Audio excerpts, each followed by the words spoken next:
Apa jadinya jika kamu jadi Ardi dalam kisah ini? Kisah ini mengajarkan kita tentang rasa sakitnya pengkhianatan.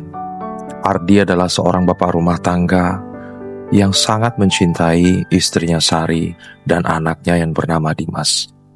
Tapi apa balasan Ardi? Sari, istrinya, ternyata berselingkuh di belakang Ardi. Ardi memang bukan orang kaya, ia hanya pekerja kasar sebagai kuli bangunan. Dan setelah memergoki adegan perselingkuhannya dengan pria lain, istrinya Sari merasa tidak bersalah, bahkan menunjukkan terang-terangan kelakuan yang tidak baik itu. Singkat cerita, Ardi pun diusir oleh Sari. Awalnya Dimas mau diambil dan diasuh oleh Sari. Tapi karena pria selingkuhannya yang bernama Pak Haris tidak mau, akhirnya Dimas dan Ardi diusir keluar dari rumah besar itu. Penasaran dengan kisahnya? Oke guys, kita langsung simak. Ini ceritanya.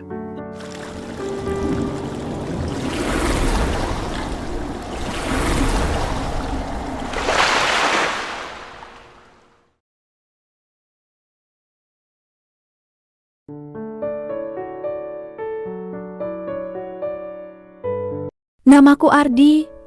Aku menikah dengan Sari tepat 5 tahun yang lalu, di bawah naungan cinta yang kukira akan abadi sampai kapanpun. Kami dikaruniai seorang anak laki-laki bernama Dimas, yang kini usianya baru menginjak 4 tahun. Wajahnya yang bulat dengan mata berbinar, selalu menjadi obat lelah terbesar bagiku setiap kali aku melangkah pulang. Sebagai laki-laki, aku sadar aku bukan orang kaya. Aku hanya seorang tukang bangunan yang setiap hari mengangkat beban, mencampur semen, dan menata batu bata dari pagi hingga sore hari. Namun, aku tak pernah merasa malu dengan pekerjaanku. Keringat yang menetes dan tenaga yang kugunakan, semuanya kugerahkan demi satu tujuan: melihat istri dan anakku hidup cukup, bahagia, dan tidak kekurangan apapun. Aku selalu berpikir sederhana. Selama aku bekerja dengan jujur, menyayangi mereka dengan sepenuh hati, dan beribadah dengan benar, maka kebahagiaan pasti akan selalu berpihak pada keluarga kecil kami. Hidup kami berjalan tenang dan damai di awal-awal pernikahan. Sari adalah wanita yang lembut, selalu menyambutku pulang dengan senyum manis dan segelas teh hangat. Malam-malam kami lewati dengan mengobrol, berbagi cerita seharian, dan sesekali bercanda sambil memeluk erat satu sama lain di atas kasur sederhana kami. Ada kehangatan yang begitu dalam di setiap sentuhan dan tatapannya, seolah kami adalah satu jiwa dalam dua raga. Bahkan saat Dimas lahir, kebahagiaan itu terasa semakin lengkap. Seringkali, di sela-sela waktu istirahatku bekerja, aku teringat momen-momen manis itu, dan hatiku terasa penuh.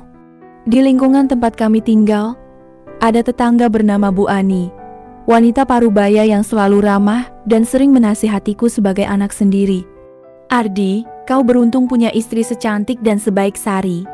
Jaga dia baik-baik ya nak, ucap Bu Ani suatu hari, dan aku hanya tersenyum bangga, percaya bahwa wanita di sampingku adalah anugerah terindah yang Tuhan berikan.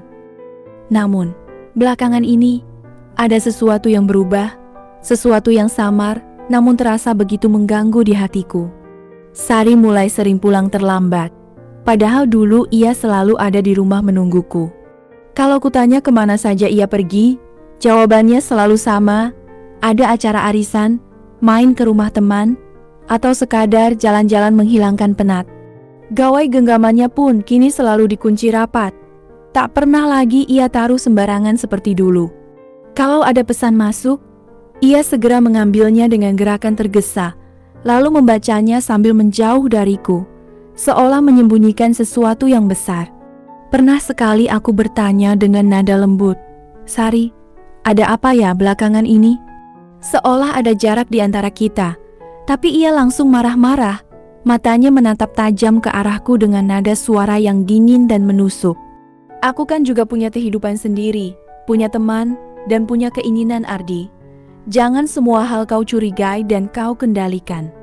Aku bukan anak kecil yang harus kau awasi terus-menerus, katanya ketus, lalu berbalik badan meninggalkanku yang hanya bisa diam terpaku. Rasa curiga itu sebenarnya sudah tumbuh perlahan, tapi aku selalu berusaha membuangnya jauh-jauh. Aku berpikir mungkin aku terlalu sensitif, mungkin Sari memang mulai bosan dengan kehidupan kami yang sederhana, dan mungkin aku harus bekerja lebih keras lagi agar ia lebih bahagia. Aku menelan segala rasa curiga dan rasa sakit itu bulat-bulat, hanya karena rasa cintaku yang begitu besar padanya. Aku takut kalau aku terus menuntut penjelasan, ia akan semakin menjauh, dan kebahagiaan yang kami bangun selama ini akan runtuh begitu saja. Bu Ani sempat berbisik kepadaku dengan nada khawatir saat kami bertemu di depan rumahnya beberapa hari lalu. Ardi, sebagai orang tua, ibu boleh berpesan? Belakangan ini sering melihat Sari naik mobil mewah di antar pulang orang lain. Hati-hati ya nak, jangan sampai kau terluka, ucapnya pelan. Kata-kata itu seperti paku yang menembus jantungku, tapi aku masih berusaha mempertahankan keyakinanku. Pasti hanya teman, Bu. Sari tidak akan berbuat macam-macam, jawabku. Meski dalam hati ada ketakutan yang mulai merayap perlahan. Hari itu, langit terlihat mendung sejak pagi, dan angin bertiup cukup kencang seolah membawa pertanda buruk. Hujan deras mulai turun menjelang sore, membuat pekerjaan di lokasi bangunan harus dihentikan lebih awal. Aku memutuskan untuk pulang lebih cepat, berharap bisa memberi kejutan pada Sari dan Dimas. Mungkin kami bisa menikmati sore bersama di rumah yang hangat. Di perjalanan, aku sempatkan membeli jajanan kesukaan mereka. Berjalan cepat menembus rintik air hujan yang mulai turun makin deras. Hatiku sebenarnya berdebar tak menentu. Ada rasa cemas yang tak bisa kujelaskan alasannya. Namun aku tetap mencoba menenangkan diri. Saat aku tiba di depan pintu rumah, sepatu dan bajuku sudah sedikit basah terkena percikan air. Belum sempat aku mengetuk atau membuka pintu itu, telingaku menangkap suara tawa wanita yang sangat kukenal. Suara itu terdengar renyah, penuh kebahagiaan, dan begitu dekat di balik pintu kayu itu. Namun, yang membuat jantungku serasa berhenti berdetak bukanlah tawanya, melainkan suara lain yang ikut bercampur, suara tawa seorang pria yang berat dan terdengar asing bagiku. Keringat dingin mulai membasahi seluruh tubuhku. Tanganku gemetar hebat saat perlahan mengangkat kenop pintu itu. Pikiranku berusaha mencari alasan. Mungkin itu saudara jauh, mungkin teman lama yang datang berkunjung, atau mungkin ada hal lain yang wajar saja. Perlahan pintu itu kubuka, dan apa yang kulihat di ruang tamu seketika membuat kakiku terasa lemas seolah tak bertulang. Di sana, di atas kursi panjang kayu yang dulu kami bersama dengan hasil tabungan berbulan-bulan, duduk Sari. Ia terlihat sangat cantik dan rapi, memakai baju terbaiknya, rambutnya ditata indah, dan senyum yang terukir di bibirnya adalah senyum paling bahagia yang sudah lama tak pernah kulihat saat bersamaku. Di sampingnya duduk seorang pria paruh-baya, berpakaian sangat rapi dengan kemeja bermerek dan jam tangan berkilauan di pergelangan tangannya. Penampilan yang sangat jauh berbeda denganku yang hanya memakai baju kerja lusuh dan penuh noda semen. Yang paling menghancurkan hatiku, tangan mereka saling menggenggam erat di atas pangkuan Sari, dan tatapan mata mereka saling bertaut dengan pandangan yang begitu penuh kasih sayang, rindu, dan hasrat perasaan yang jelas-jelas bukan milikku. Di sudut ruangan, Dimas sedang bermain sendiri dengan mainan sederhananya, tak menyadari apa yang sedang terjadi di dekatnya. Udara di ruang tamu itu terasa begitu hangat dan akrab, seolah mereka berdua adalah sepasang suami istri yang bahagia, sementara aku yang berdiri di ambang pintu dengan tubuh basah kuyup dan hati hancur, rasanya seperti orang asing yang baru saja masuk ke rumah orang lain. Dunia serasa runtuh seketika itu juga. Tanah di bawah kakiku seolah terbelah, dan segala kepercayaan, cinta, serta pengorbanan yang kuberikan selama 5 tahun terakhir lenyap begitu saja menjadi debu yang terbang terbawa angin. Di detik itu juga, aku sadar semua tanda tanya dan firasat buruk yang selama ini kusimpan, semuanya benar adanya. Cinta yang kukira abadi, Ternyata hanyalah ilusi indah yang dibangun di atas kebohongan yang sangat kejam. Sari sama sekali tidak tampak terkejut saat melihatku berdiri kaku di ambang pintu. Tubuhku basah kuyup dan napasku tercekat di tenggorokan. Ia malah berdiri tegak, meluruskan pakaiannya dengan tenang, dan menatap lurus ke arahku tanpa ada rasa bersalah sedikit pun di matanya yang dulu selalu teduh dan penuh kasih. Wajahnya justru tampak dingin, seolah aku hanyalah orang asing yang mengganggu kenyamanan mereka, bukan laki-laki yang telah bersusah payah membiayai hidupnya selama 5 tahun lamanya. Pria yang duduk di sampingnya itu, yang kemudian ku ketahui bernama Pak Haris, hanya tersenyum tipis. Senyum yang terasa sangat meremehkan. Lalu mengusap lembut lengan Sari, seolah ingin menegaskan bahwa wanita itu kini sepenuhnya miliknya. Sentuhan itu begitu akrab, begitu intim, membuat dadaku terasa seperti dihantam benda berat berkali-kali. Rasanya sakit, perih, dan panas bercampur jadi satu. Sudah kau lihat kan, Ardi? Tak perlu lagi kau berpura-pura tidak tahu atau bertanya-tanya lagi, ucap Sari dengan suara lantang, jelas, dan penuh penekanan, seolah akulah yang paling bersalah di sini. Ia melangkah maju selangkah, menjauh dari Pak Haris, namun tetap mempertahankan tatapan tajamnya padaku. Aku sudah muak. Aku sudah lelah hidup susah terus-menerus bersamamu. Setiap hari hanya berpikir soal uang, soal kebutuhan yang pas-pasan, dan hidup yang tak pernah berubah menjadi lebih baik. Pria ini Pak Haris, dia bisa memberiku segalanya. Hidup mewah, pakaian bagus, perhiasan, makan enak, dan apa saja yang aku mau. Kau itu cuma tukang bangunan, Ardi. Kerjamu berat, penghasilanmu tak menentu. Mana mungkin kau bisa membahagiakanku seperti yang aku inginkan? Mana mungkin kau bisa membuatku merasa menjadi wanita yang berharga? Kalimat-kalimat itu meluncur keluar dari mulutnya dengan begitu mudahnya, seolah ia sedang menceritakan hal yang paling biasa saja, bukan menghancurkan hati laki-laki yang telah berjanji menjaganya sampai mati. Aku tertegun. Air mata mulai menggenang dan menetes perlahan membasahi pipiku yang dingin. Keringat dan air hujan yang membasahi tubuhku kini bercampur dengan air mata yang tak sanggup lagi kutahan. Dengan langkah gontai, aku maju mendekatinya. Tanganku gemetar terulur ingin menggenggam tangannya yang dulu selalu hangat menyambutku. Sari, tolong jangan bicara begitu. Suaraku keluar bergetar, hampir tak terdengar. Napasku tersendat-sendat menahan rasa sakit yang luar biasa. Aku memang bukan orang kaya. Aku cuma pekerja keras. Tapi semua yang aku punya, semua keringat dan tenagaku, semuanya kuserahkan untukmu dan Dimas. Aku berjanji, aku akan berusaha lebih keras lagi. Aku akan cari tambahan kerja. Apa saja asal kita tetap bersama. Ingat janji kita dulu saat menikah? Bahwa kita akan susah senang dijalani bersama, bahu-membahu sampai kapanpun. Ingat Dimas, nak, lihatlah anak kita. Dia butuh kita berdua. Dia butuh rumah yang utuh. Jangan tinggalkan kami. Aku mohon padamu. Belum selesai aku menyelesaikan kata-kataku, Sari dengan kasar menghempaskan tanganku hingga terlempar ke samping.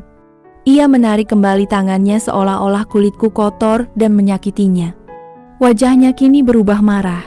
Matanya menyala penuh kebencian yang entah sejak kapan ia simpan untukku. Janji? Dulu itu kan dulu. Sekarang beda cerita. Kau pikir aku mau terus terperangkap dalam hidup sempit ini? Sudahlah. Jangan berlagak menyedihkan. Keputusanku sudah bulat. Aku tak mau lagi hidup bersamamu.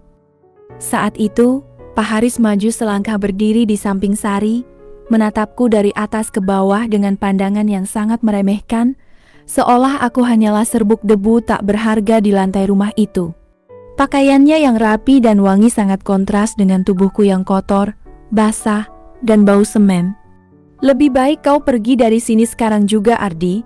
Rumah ini sekarang sudah bukan milikmu lagi. Sari sudah menjualnya kepadaku secara resmi. Surat-suratnya sudah lengkap dan sah di tangan aku. Aku sudah membayarnya lunas. Jadi sekarang aku pemilik sah tempat ini. Kau tak punya hak apapun lagi berada di sini. Kata-kata itu seolah petir menyambar di siang bolong. Kakiku serasa hilang tenaga.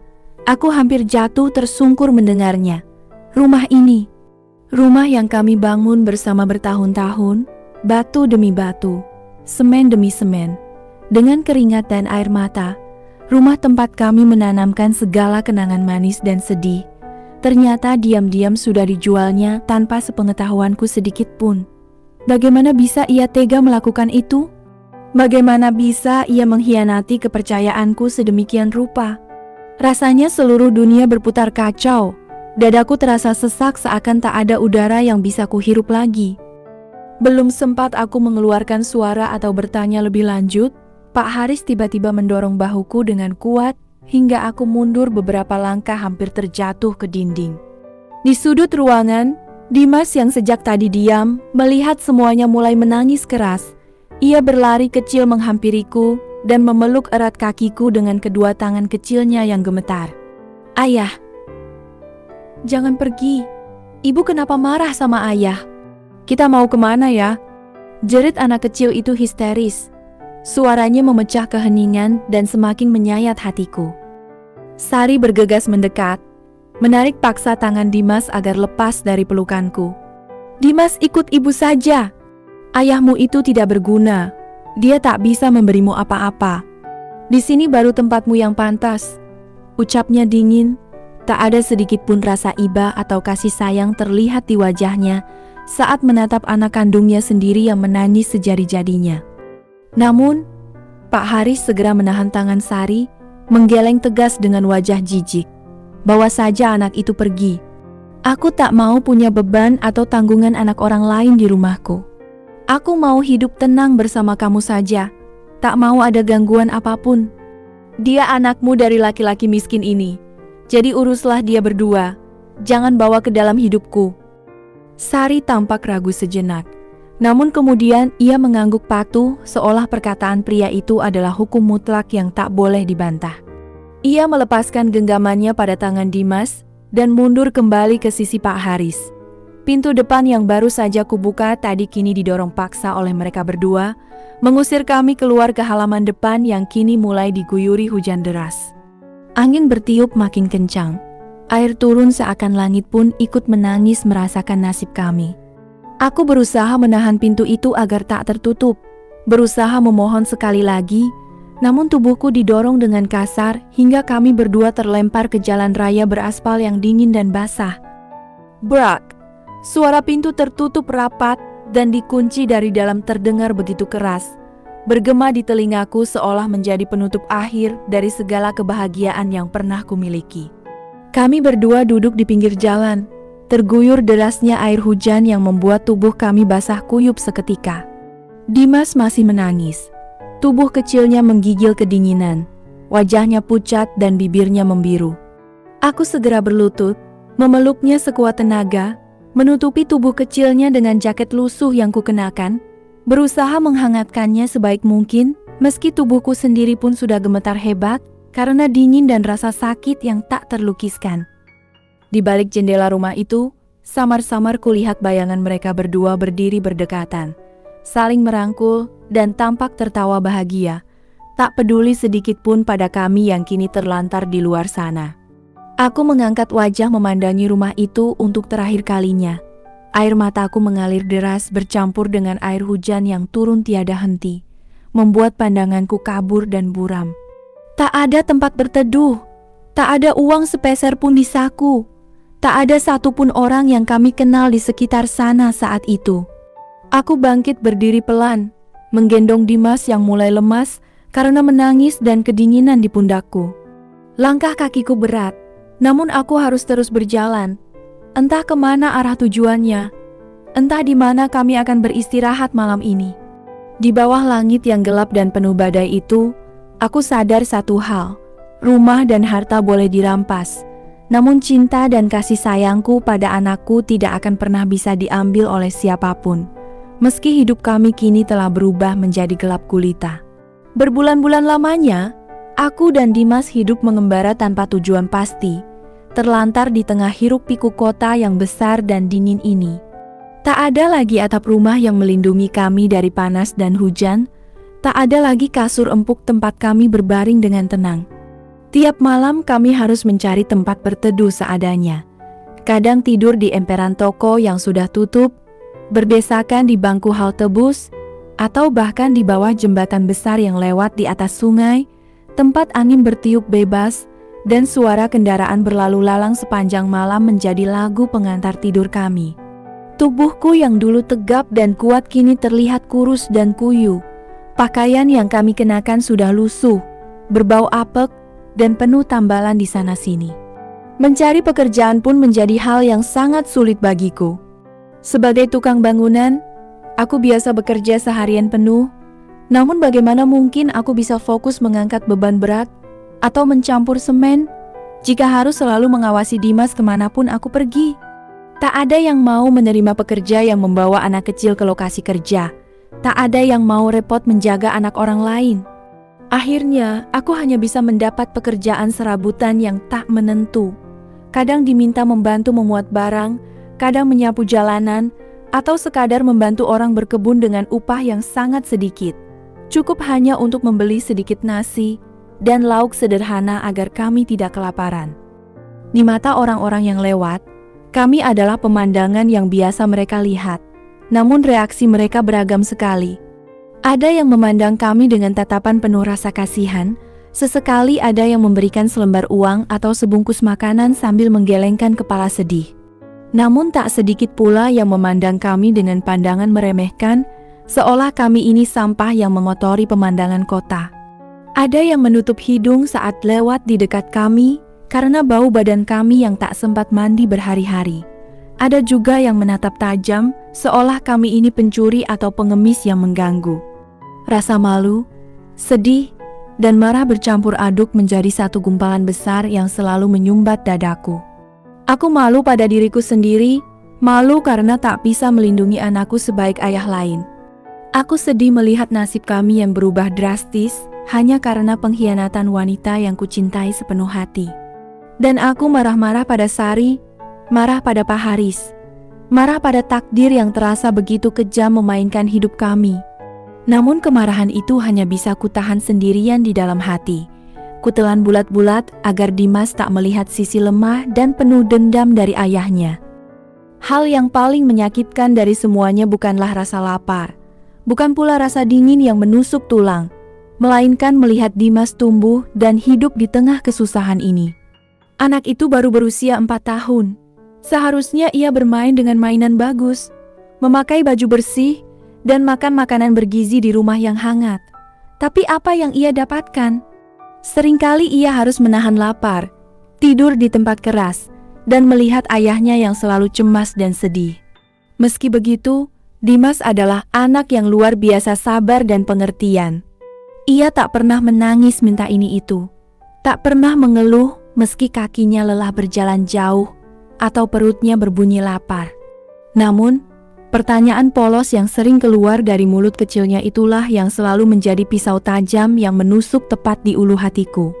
Seringkali saat kami duduk beristirahat di pinggir jalan, atau saat malam tiba dan ia bersandar lelah di bahuku, Dimas akan menatapku dengan matanya yang bening namun sayu, lalu bertanya dengan suara lirih, "Ya, kapan kita pulang ke rumah yang dulu? Kapan ibu datang menjemput kita? Ibu kangen sama Dimas ya?" Setiap kali mendengar kalimat itu, rasanya hatiku seperti diremas kuat-kuat hingga nyeri tak tertahankan. Bagaimana mungkin aku menjelaskan padanya bahwa ibunya sendiri yang membuang kami? Bagaimana mungkin aku bercerita bahwa wanita yang melahirkannya itu kini hidup mewah dan bahagia, sementara kami terlantar di sini? Aku hanya bisa memaksakan senyum tipis, lalu mengusap kepalanya dengan tangan kasarku, berusaha menutupi rasa sedih yang meluap di mataku. "Sebentar lagi, Nak. Sebentar lagi kita pulang.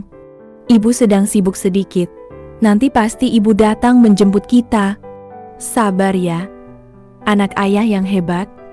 Jawaban itu selalu sama, sebuah kebohongan kecil yang terpaksa kulakukan demi menjaga hati kecilnya, agar tidak hancur lebih dulu sebelum waktunya. Dimas selalu mengangguk percaya, lalu tersenyum manis, senyum yang menjadi satu-satunya alasan mengapa aku masih bertahan hidup dan berjuang sekuat tenaga.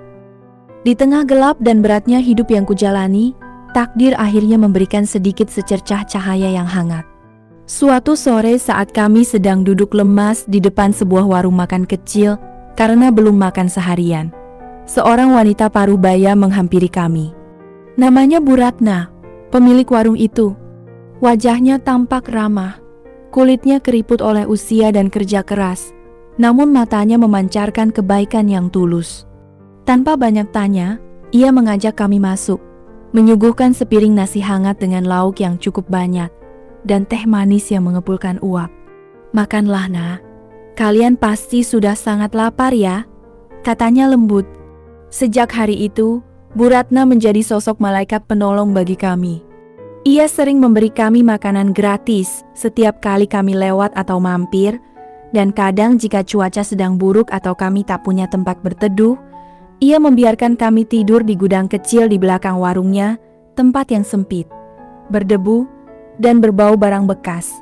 Tapi bagi kami itu sudah terasa seperti istana karena ada atap yang menaungi dan lantai yang kering. Bu Ratna sering mengajakku mengobrol saat ia sedang tidak sibuk melayani pembeli. Ia mendengarkan semua ceritaku dengan seksama, mulai dari perjuanganku membangun rumah tangga, kebaikan hatiku pada Sari, hingga pengkhianatan dan pemusiran kejam yang kami alami. Ia selalu menasihatiku dengan kata-kata yang dalam dan penuh makna. "Nah Ardi, ingatlah satu hal ini baik-baik. Hidup itu ibarat roda yang terus berputar. Hari ini kau ada di posisi paling bawah, terpuruk dan susah payah. Tapi besok atau lusa, belum tentu nasibmu tetap begini. Bisa saja roda itu berputar ke atas, dan kau yang akan berada di posisi tinggi nanti. Sebarlah, Nak. Jangan menyerah. Jangan membenci keadaan. Tuhan itu tidak tidur. Dia melihat semua pengorbanan dan kebaikan hatimu. Suatu saat nanti, keadilan itu pasti datang, dalam bentuk apapun dan kapanpun itu." Kata-kata itulah yang menjadi pegangan dan penyemangat terbesarku, yang membuatku tidak jatuh ke dalam jurang keputusasaan dan tetap bertekad kuat demi masa depan Dimas. Namun, semakin lama aku bergaul dan bercerita dengan Bu Ratna, aku mulai menyadari ada hal yang sangat ganjil dan mengganjal di hatiku. Setiap kali aku bercerita soal Sari, soal Pak Haris, atau soal kejadian hari itu, Bu Ratna selalu terlihat menahan sesuatu yang berat di dadanya. Ia sering berhenti bicara di tengah kalimat, menghela napas panjang yang dalam dan berat, lalu menatapku dengan tatapan yang begitu sedih, penuh rasa iba namun juga penuh kegelisahan. Matanya sering berkaca-kaca seolah ia ingin menangis atau ingin bicara sesuatu, tapi tertahan di tenggorokan. Ada kalanya ia menatapku dan Dimas bergantian dengan pandangan yang begitu tajam namun bercampur haru, seolah ia sedang melihat sesuatu yang lebih dari sekadar nasib dua orang yang malang itu. Pernah aku bertanya pelan, "Ada apa, Bu? Apa Ibu tahu sesuatu tentang mereka?" Tapi Bu Ratna selalu menggeleng cepat, memalingkan wajah dan menjawab dengan suara bergetar, "Tidak apa-apa, Nak. Ibu hanya kasihan melihat nasib kalian saja. Sudah, jangan dipikirkan. Makanlah yang banyak ya." Semakin hari, rasa penasaranku makin besar. Aku yakin benar, Bu Ratna menyimpan sebuah rahasia besar. Sesuatu yang berhubungan erat dengan masa laluku, dengan Sari, atau mungkin dengan asal-usul Dimas. Sesuatu yang begitu berat hingga ia tak berani mengungkapkannya.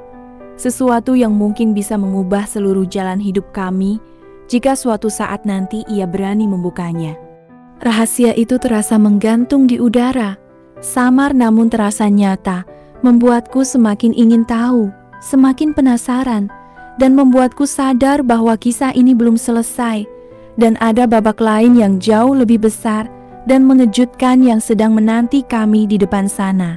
Matahari sore mulai condong ke barat, menyisakan cahaya jingga redup yang masuk lewat celah papan dinding gudang belakang warung Bu Ratna, menerangi debu-debu halus yang melayang di udara. Di sudut ruangan itu, Dimas sudah terlelap pulas di atas tumpukan karpet usang. Napasnya terdengar teratur dan tenang.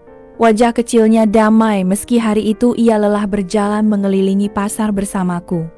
Aku duduk bersila tak jauh dari sana, mengamati wajah anak itu dengan perasaan yang selalu campur aduk rasa sayang yang begitu besar, rasa bersalah yang tak pernah hilang, dan rasa sakit karena tak bisa memberinya kehidupan yang layak. Tiba-tiba, suara langkah kaki pelan terdengar mendekat, dan Bu Ratna masuk ke dalam gudang dengan wajah yang jauh berbeda dari biasanya. Tak ada senyum ramah yang biasa ia berikan, tak ada pula nada lembut yang menenangkan. Wajahnya tampak sangat serius, berat, dan penuh kekhawatiran, seolah ia memikul beban yang paling berat di dunia ini. Ia memberi isyarat agar aku ikut duduk sedikit menjauh dari tempat tidur Dimas, agar suara pembicaraan kami tak membangunkan anak itu. Ardina, ada hal penting yang sudah lama sekali ingin aku sampaikan kepadamu. Ucapnya memulai pembicaraan dengan suara bergetar. Matanya menatapku dalam, namun tak berani bertatapan lama, seolah kata-kata yang akan ia ucapkan nanti akan menghancurkan seluruh duniaku. Tangannya yang keriput saling meremas satu sama lain. Terlihat jelas betapa gugup dan sulitnya ia mengungkapkan apa yang tersimpan di hatinya selama ini. Tapi sungguh ibu takut. Ibu takut kalau setelah kau tahu kebenarannya, hatimu akan terluka jauh lebih dalam dari apapun yang pernah kau rasakan sampai hari ini. Ibu sempat berniat membawa rahasia ini ke dalam liang kubur, tapi melihat pengorbananmu, melihat kesetiaanmu, dan melihat nasib kalian berdua, ibu tak tega lagi membiarkanmu hidup dalam kebohongan yang begitu besar. Jantungku mulai berdegup kencang. Rasa penasaran bercampur rasa cemas mulai merayap masuk ke setiap urat nadiku. Aku menatapnya lekat-lekat, berusaha menebak apa yang sebenarnya ia sembunyikan selama ini, apa yang membuatnya selalu terlihat berat dan sedih setiap kali kami mengobrol soal masa laluku. Ada apa, Bu? Tolong katakan saja terus terang. Seberat apapun kebenarannya, rasanya tak akan lebih sakit dibandingkan apa yang sudah aku alami dan rasakan selama ini. Apakah ibu tahu sesuatu tentang Sari? Tentang kenapa dia bisa berubah sekejam itu padaku? Suaraku keluar pelan namun mantap, berusaha menyiapkan hati untuk kemungkinan apapun yang akan kudengar. Bu Ratna mengangguk perlahan, lalu dengan tangan gemetar ia merogoh saku kain kebaya yang ia kenakan, mengeluarkan selembar foto tua yang sudah agak kusam dan ujung-ujungnya sudah mulai pudar. Ia menyerahkan foto itu kepadaku dengan hati-hati, seolah benda itu adalah barang yang paling berharga sekaligus paling berbahaya. Lihatlah baik-baik foto ini, Nak. Ingat setiap wajah yang ada di dalamnya. Dengan tangan yang mulai dingin dan gemetar hebat, aku menerima foto itu dan mendekatkannya ke arah cahaya sore yang mulai redup. Di dalam foto hitam putih yang sudah mulai memudar warnanya itu, terlihat 3 orang yang sedang berdiri berdekatan sambil tersenyum. Di sisi kiri ada Sari, masih muda dan wajahnya terlihat sama persis seperti saat pertama kali aku mengenalnya. Di sisi kanan ada Pak Haris. Wajahnya masih tampak lebih muda, namun ciri-cirinya sangat jelas dan tak salah lagi. Namun, apa yang membuat jantungku serasa berhenti berdetak, apa yang membuat darahku seolah berhenti mengalir, adalah sosok wanita yang berdiri tepat di tengah-tengah mereka berdua. Wanita itu adalah ibuku sendiri, wanita yang telah meninggal dunia 5 tahun yang lalu. Wanita yang paling kucintai dan kuhormati seumur hidupku. Bu.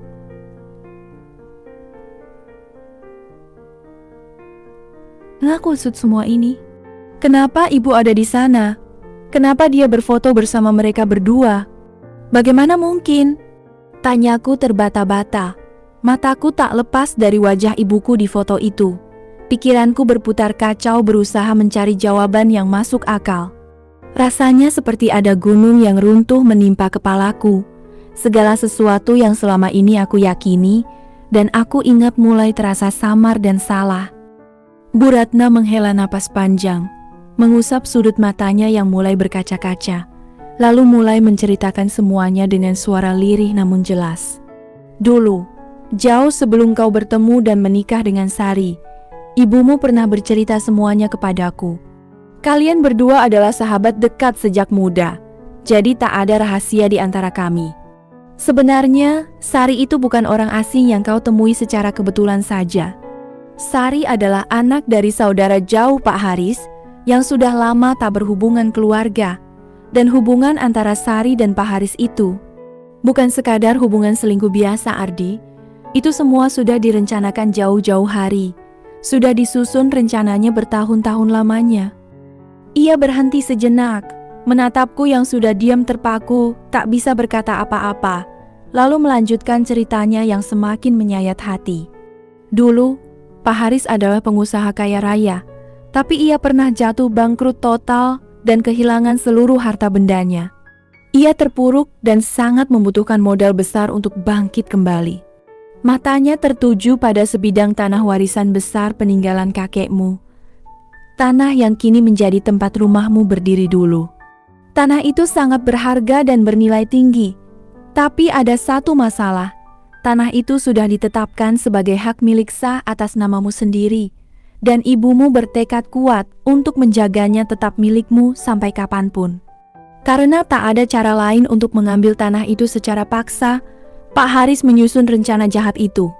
Ia menyuruh Sari mendekatimu dengan sengaja, membuatmu jatuh cinta, menikahimu, lalu perlahan-lahan mengambil hatimu dan kepercayaanmu. Tujuannya hanya satu, agar suatu saat nanti, Sari bisa menguasai aset dan hak milikmu, lalu menyerahkannya kepadanya. Darahku mendidih seketika, amarah yang selama ini kutahan meledak hebat di dalam dada. Ternyata semua ini bukan karena cinta yang hilang, bukan karena aku tak bisa membahagiakannya, bukan karena perbedaan nasib atau keadaan. Semua kebaikan, semua kasih sayang, semua momen indah yang kami lewati selama 5 tahun itu, semuanya palsu. Aku hanyalah boneka, hanyalah alat dalam permainan kejam mereka berdua. Cinta yang kukira tulus, ternyata hanyalah jebakan yang dibuat sedemikian rupa, agar aku masuk ke dalamnya dengan sukarela. Rasanya aku ingin berteriak sekeras-kerasnya, ingin memaki, ingin menghancurkan segalanya, tapi tenggorokanku terasa kering dan tercekat hebat. Lalu, kenapa baru sekarang ibu ceritakan semua ini padaku? Kenapa ibu diam saja selama ini? Kenapa ibu biarkan aku menderita, biarkan aku dibohongi begitu lama? Tanyaku dengan suara parau, hampir tak terdengar. Mataku memandangnya dengan campuran rasa marah, kecewa, dan sedih yang mendalam. Bu Ratna menangis diam-diam. Air mata menetes membasahi pipi keriputnya. Ia menggenggam tanganku yang dingin dan kaku dengan kedua tangannya yang gemetar. Maafkan ibu, nak. Ibu berjanji pada ibumu sebelum dia meninggal dunia untuk menyimpan rahasia ini. Ibu berjanji tak akan mengganggu kehidupan rumah tanggamu. Tapi ada satu hal lagi. Ada satu rahasia terberat yang harus kau ketahui sekarang juga, hal yang paling menyakitkan dari semuanya. Ia menatapku lekat-lekat, matanya penuh rasa iba dan kepedihan yang luar biasa. Dimas, anak yang kau sayangi, yang kau gendong, yang kau perjuangkan mati-matian, yang kau rawat dengan penuh kasih sayang selama 4 tahun ini. Dimas bukan anak kandungmu, Ardi. Dunia serasa runtuh untuk yang kesekian kalinya. Kali ini jauh lebih hancur dibandingkan saat aku melihat mereka berdua di rumah itu. Atau saat kami diusir ke tengah hujan. Rasanya bumi berputar kacau di bawah kakiku, napasku terasa berat dan sulit ditarik. Apa maksud ibu? Bagaimana mungkin? Dia anak Sari, berarti dia anakku juga kan? Suaraku bergetar hebat, hampir putus. Dimas adalah anak kandung hasil hubungan Sari dan Pak Haris yang lahir jauh sebelum Sari mengenalmu, jauh sebelum dia menyusun rencana mendekatimu. Mereka sengaja menyembunyikan keberadaan anak itu. Mereka sengaja membawanya masuk ke dalam pernikahan kalian agar rencana mereka tetap berjalan lancar dan tak ada yang curiga. Mereka tahu kau orang yang berhati lembut dan penuh kasih. Mereka tahu kau pasti akan menyayangi anak itu seolah darah dagingmu sendiri. Dan benar saja, kau menyayanginya, kau merawatnya, kau berkorban segalanya untuk anak yang sama sekali tak ada hubungan darah denganmu. Kata-kata itu menghantamku seperti ledakan bom besar yang meluluhlantakkan segala sesuatu yang ada di dalam kepala dan hatiku. Rasa sakit yang kurasakan kemarin, minggu lalu, atau bulan lalu, rasanya hanyalah sepercik api kecil dibandingkan dengan rasa sakit yang meledak hebat saat ini. Selama ini aku berjuang, bekerja keras, menahan lapar, menahan dingin, terlantar di jalanan, semuanya demi anak yang ternyata sama sekali bukan darah dagingku sendiri. Anak yang aku anggap sebagai harta paling berharga, satu-satunya alasan hidupku, ternyata adalah anak buah dari orang-orang yang telah menghancurkan hidupku, orang-orang yang telah mengkhianati dan membuangku dengan kejam. Aku menoleh perlahan ke arah Dimas yang masih tertidur lelap, air mata mulai mengalir deras di pipiku. Bingung, hancur, dan tak tahu lagi apa yang harus aku rasakan atau lakukan selanjutnya. Beberapa hari berlalu sejak kebenaran yang begitu pahit itu terungkap di telingaku. Hatiku masih terasa hampa dan perih, seolah ada bagian dari diriku yang ikut mati saat mengetahui bahwa segala sesuatu yang pernah kuanggap berharga hanyalah sebuah sandiwara kejam yang disusun bertahun-tahun lamanya. Siang itu, saat sedang membantu Bu Ratna merapikan koran-koran bekas yang biasa ia jadikan pembungkus makanan, mataku tertuju pada satu judul berita besar di halaman depan. Jantungku seakan berhenti berdetak sesaat, dan tanganku terhenti di udara saat membaca tulisan itu. Bisnis pengusaha terkenal bangkrut total terlibat kasus penipuan besar. Seluruh aset dibekukan pihak berwajib. Nama yang tertera di sana adalah nama Pak Haris. Ada rasa aneh yang memenuhi dadaku saat itu, campuran antara rasa lega yang samar dan rasa kasihan yang sebenarnya tak pantas ia terima dari orang sepertiku. Namun, rasa penasaran jauh lebih besar daripada segalanya. Aku ingin tahu apa nasib mereka sekarang. Bagaimana jadinya dua orang yang dulu begitu angkuh dan sombong saat membuang kami ke jalanan, saat mereka sendiri jatuh ke dasar jurang kehancuran. Tanpa pikir panjang, aku membereskan pakaianku, lalu menggendong Dimas yang kini makin diam dan penurut di pundakku. Aku berjalan menuju ke arah perumahan mewah tempat Pak Haris membawa Sari tinggal setelah menjual rumah peninggalan ibuku.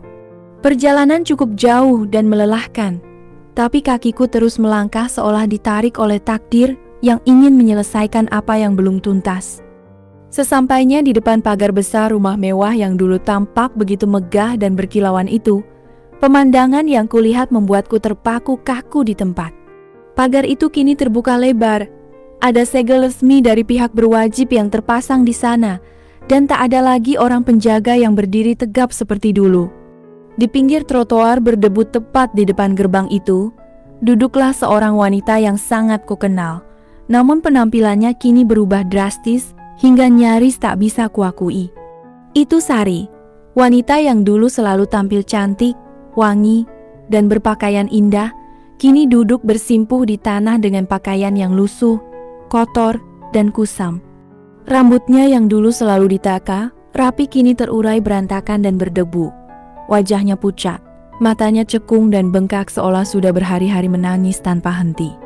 Di sekelilingnya terlihat beberapa barang bawaan yang berantakan, seolah ia baru saja diusir keluar sama persis seperti apa yang dulu ia lakukan kepadaku.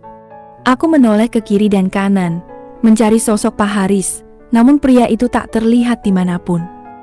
Seorang tetangga yang lewat di dekat sana sempat bercerita sedikit padaku dengan nada berbisik bahwa Pak Haris ternyata sudah ditangkap oleh polisi pagi itu juga, dibawa pergi dengan mobil tahanan dan ditahan di penjara karena kasus penipuan besar yang merugikan banyak orang.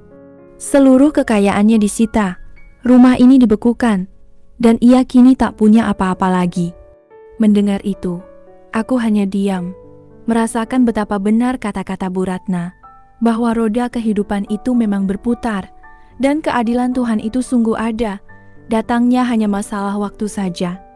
Saat Sari mengangkat wajahnya dan menatap ke arahku, matanya membelalak lebar karena kaget.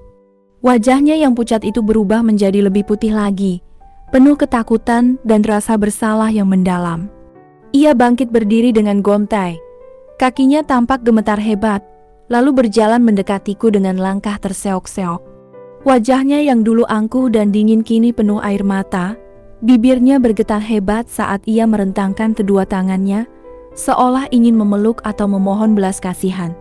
Ardi, ya Tuhan Ardi, kau datang? Kau benar-benar datang. Suaranya parau, pecah, dan penuh keputusasaan. Ia berhenti tepat di depanku, menatapku dengan pandangan memelas yang dulu tak pernah sekalipun ia tunjukkan padaku. Maafkan aku, Ardi. Aku minta maaf sebesar-besarnya. Aku menyesal. Sungguh aku menyesal. Aku sama sekali tidak tahu kalau semuanya akan berakhir begini. Aku bodoh. Aku buta oleh kemewahan dan janji manis mereka. Sekarang aku sendirian. Aku tak punya siapa-siapa lagi. Semuanya hilang. Semuanya dirampas. Tolong aku, Ardi. Demi Dimas. Tolong aku. Aku mohon padamu. Mendengar nama Dimas disebut dari mulutnya, rasanya ada api besar yang tiba-tiba menyala membakar seluruh isi dadaku. Rasa marah, kecewa, sakit hati, dan rasa benci yang sudah lama kutumpuk sedemikian rupa, kini berkumpul jadi satu meluap naik ke kerongkonganku. Aku menatapnya dengan tatapan yang sedingin es, tatapan yang sangat berbeda jauh dari pandangan Ardi yang dulu. Laki-laki yang rela berkorban apa saja, rela memberikan nyawanya sekalipun demi wanita ini.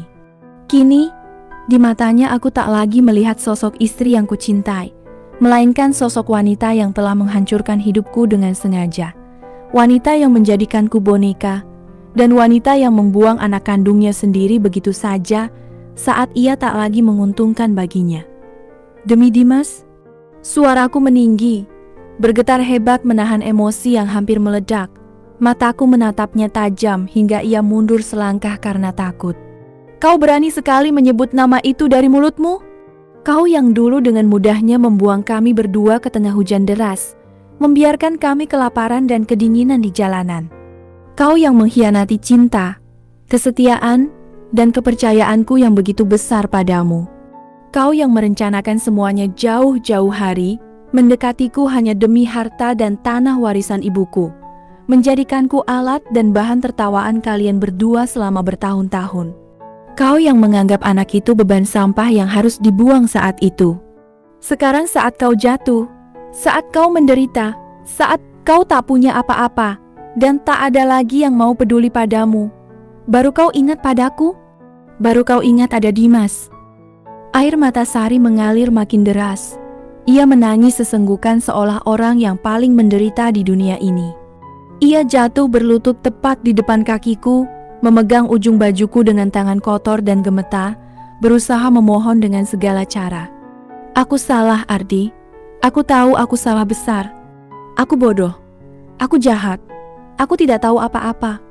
Pak Haris yang menyuruhku, dia yang mengatur semuanya. Aku hanya menurut saja. Aku tidak tahu kalau dia penjahat sebesar itu. Tolong aku, Ardi. Aku janji akan berubah total. Aku akan menjadi istri yang baik. Aku akan menjadi ibu yang baik buat Dimas. Kita mulai lagi dari awal ya. Seperti dulu. Saat kita masih bahagia.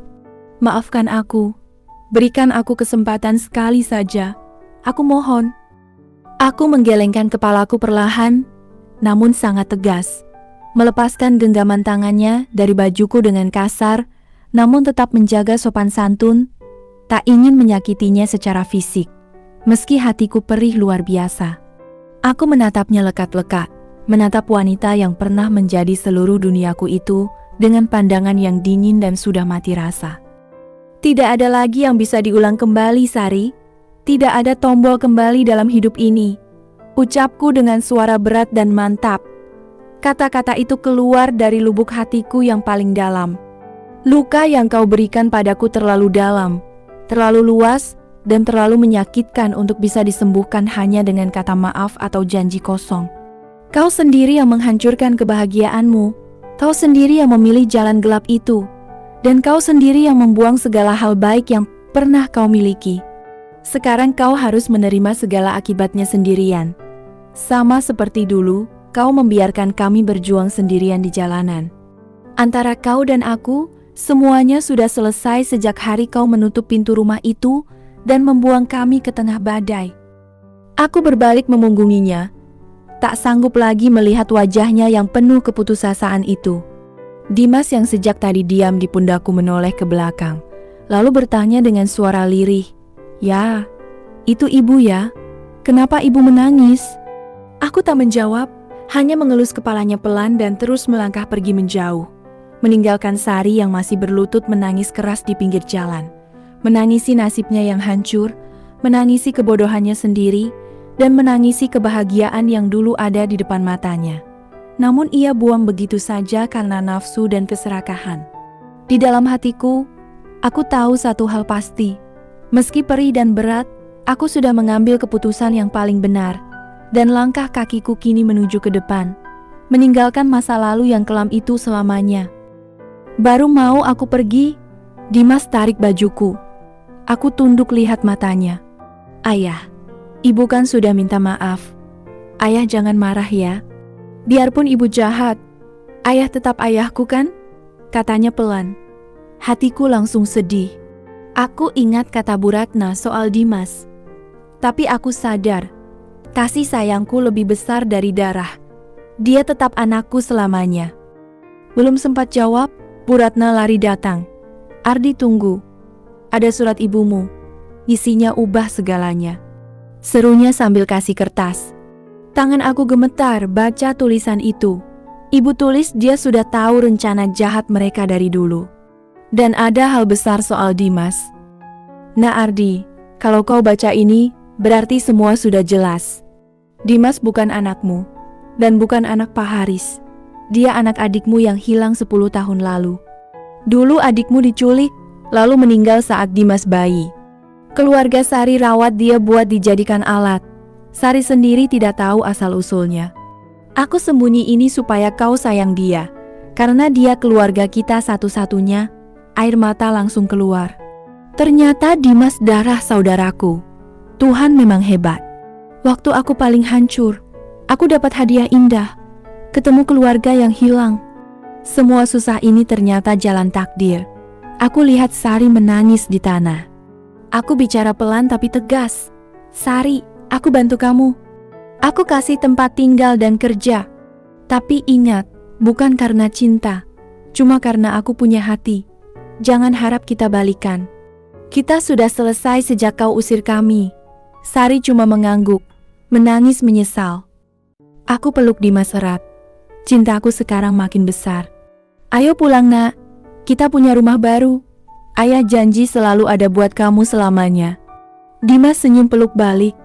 Kisah ini ajarkan satu hal. Pengkhianatan boleh ambil harta, tapi tak bisa hancurkan kasih sayang sejati. Di balik luka, keadilan Tuhan selalu bawa bahagia yang lebih indah.